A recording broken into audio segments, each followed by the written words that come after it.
तीसरी तरह के न्यूक्लियाई हैं आइसोटोन्स। वे न्यूक्लियाई जिनमें न्यूट्रॉन नंबर सेम होता है।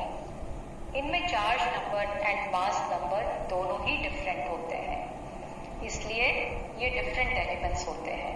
For example, number of neutrons 7 के बराबर उनके corresponding isotones.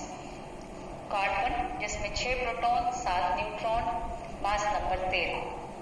Nitrogen 7 proton 7 neutron, mass number 14। Oxygen 8 protons 7 neutrons, mass number 15। चौथी तरह के न्यूक्लियाई की हम बात करें तो ये है isomers. They are same nuclei, that is same atomic number and same mass number. वही न्यूक्लियाई, उनका एटॉमिक नंबर भी वही और उनका मास नंबर भी वही। तो फिर उनमें आपस में क्या फर्क हो सकता है? This simply lie in different energy states. जिस तरह हमने एटॉमिक एनर्जी स्टेट्स पढ़ी हैं, उसी तरह से न्यूक्लियस में भी डिफरेंट एनर्जी स्टेट्स होती हैं और आइसोमर्स डिफरेंट एनर्जी स्टेट में लाई करते हैं। ये ग्राउंड स्टेट के ऊपर किसी भी एक्साइटेड स्टेट में ये रह सकते हैं। Such states are also named as metastable states of the ground state.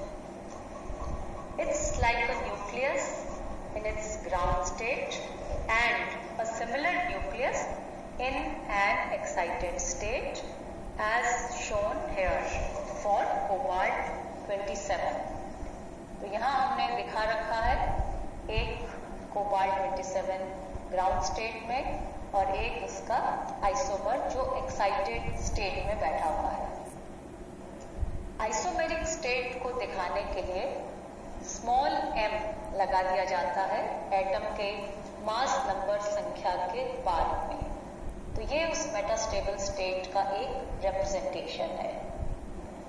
Isomers may decay to their own ground state or they may decay to some other element. They might also produce some new element. पांचवी तरह के nuclei, इसका भी आपने नाम सुन रखा है, इन्हें कहते हैं मिरर न्यूक्लियाई। ऐसे न्यूक्लियाई जिनमें प्रोटॉन एवं न्यूट्रॉन नंबर्स इंटरचेंज्ड होते हैं। फॉर एग्जाम्पल 1H3, उसमें न्यूट्रॉन का नंबर 2, प्रोटॉन का नंबर 1। 2He3 हीलियम, जिसमें प्रोटॉन का नंबर 2 और न्यूट्रॉन का number 1।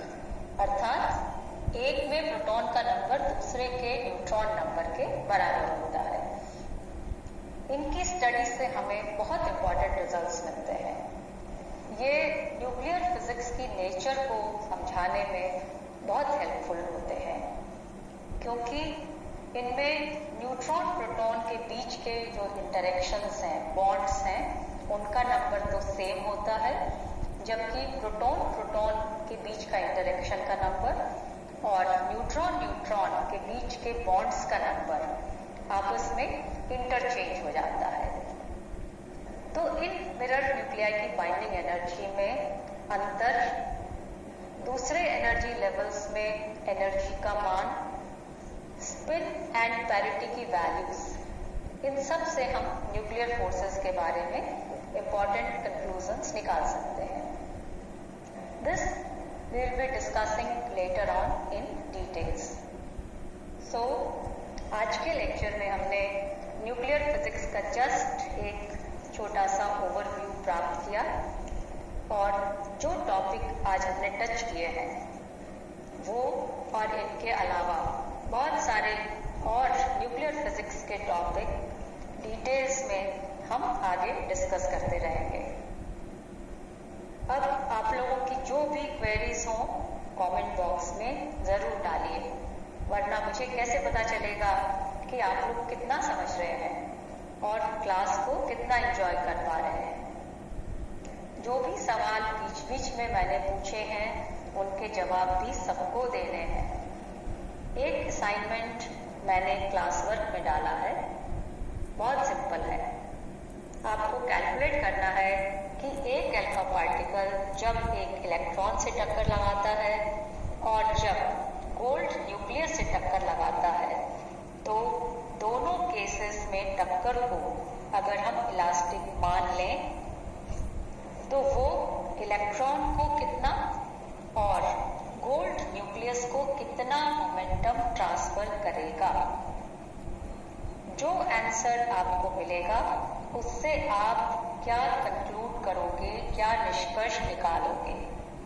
Please write down the answer और सबके लिए सब सवालों के जवाब देने जरूरी है। Okay, so have a good day, we will meet next week.